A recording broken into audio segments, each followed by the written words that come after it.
Tata Ranchi highway पर जो पारडी काली मंदिर से लेके पिपला तक 10 किलोमीटर का जो कॉरिडोर फ्लाईओवर बन रहा है उस पर संकट मंडरा रहा है।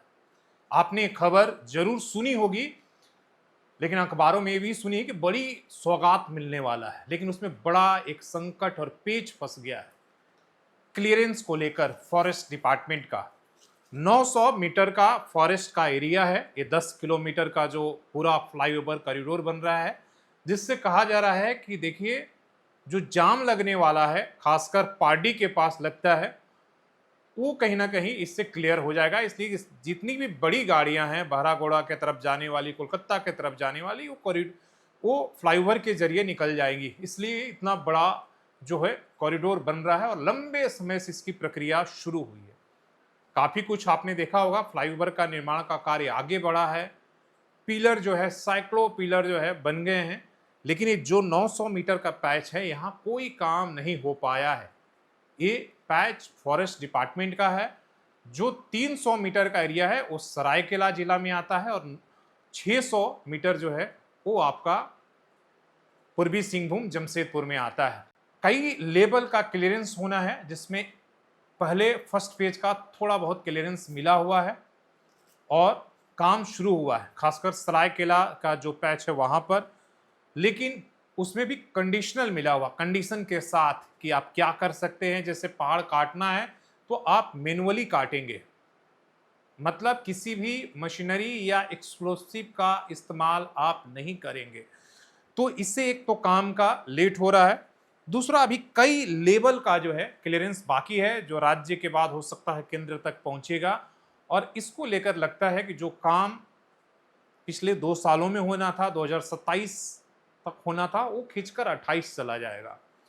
जो 2.5 साल का वक्त है वो कहीं 3, साढ़े 3 और 4 साल में ना बदल जाए, ये एक सबसे बड़ा जो है संकट खड़ा हुआ है। औपचारिक तौर पर मेरी बात हुई थी, उन्होंने बताया कि देखिए जो हमें बड़े बड़े हाई टेंशन टावर और जो यूटिलिटी सर्विसेज शिफ्ट करना है फॉरेस्ट डिपार्टमेंट के एरिया में, उसका क्लियरेंस नहीं मिला है अभी तक। उसमें कई स्तर की चीजें अभी बाकी है। जब तक वो सारी क्लियरेंस नहीं मिल जाता है तब तक काम करना मुश्किल है। कंपनी बाकी एरिया में वो तेजी से काम कर रही है, लेकिन वहां अगर नहीं मिलेगा तो आप मान के चलिए कि जितने भी काम हुए हैं 9 किलोमीटर के एरिया में, वो उसका कोई भी फायदा नहीं मिलेगा। इसमें राज्य और केंद्र दोनों की जो है बड़ी जरूरत है और अभी जो है राज्य सरकार की इसमें सहमति या राज्य सरकार के अधिकारियों को उस तरीके से तत्परता दिखाना होगा, खासकर फॉरेस्ट डिपार्टमेंट का।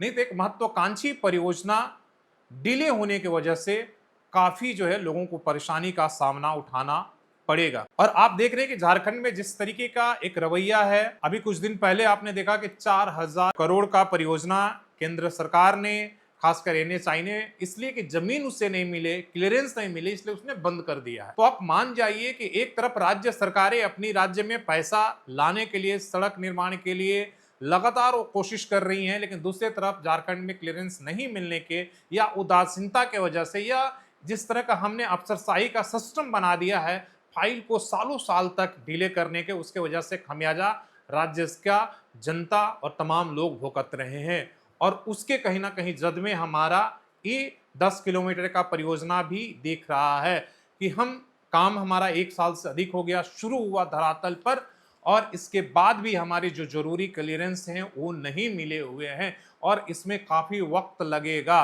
तो माननीय सांसद, विधायक, मंत्री, तमाम लोगों से आग्रह है कि आप इन मामलों को देखिए। सिर्फ आप शिलापट के उद्घाटन, सड़कों पर लगवाने में ही मस्त मत लिए रहिए।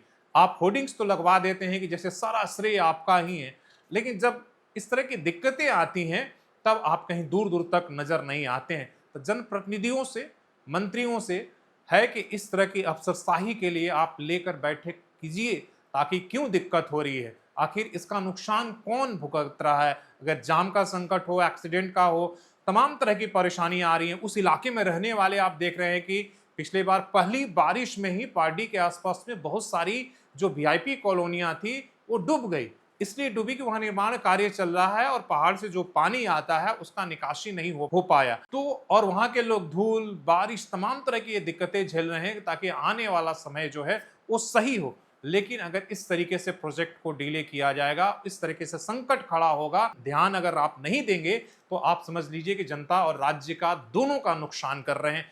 तो ये पक्की खबर है कि अभी फ्लाईओवर पर हम जितनी भी खबरें बना ले, अखबारों में आपने भी देखा कि आज भी आप खूबसूरत सी तस्वीर छपी हुई है, लेकिन बात यह है कि खूबसूरत 9 किलोमीटर तक बन जाएगा, लेकिन ये 900 मीटर का जो एरिया है, लगभग 1 किलोमीटर का फॉरेस्ट का क्लियरेंस नहीं होने से समय पर वो कहीं ना कहीं संकट में आ जाएगा, और ये सबसे जरूरी है। आपकी इस पर क्या राय है, आप जरूर दीजिएगा। और उदाहरण के स्वरूप में आप देख सकते हैं कि फॉरेस्ट क्लियरेंस के वजह से आज 2019 से 26 तक डालबमगढ़ एयरपोर्ट किस तरीके से वो राजनीति का शिकार बना हुआ है और पीस रहा है। धन्यवाद।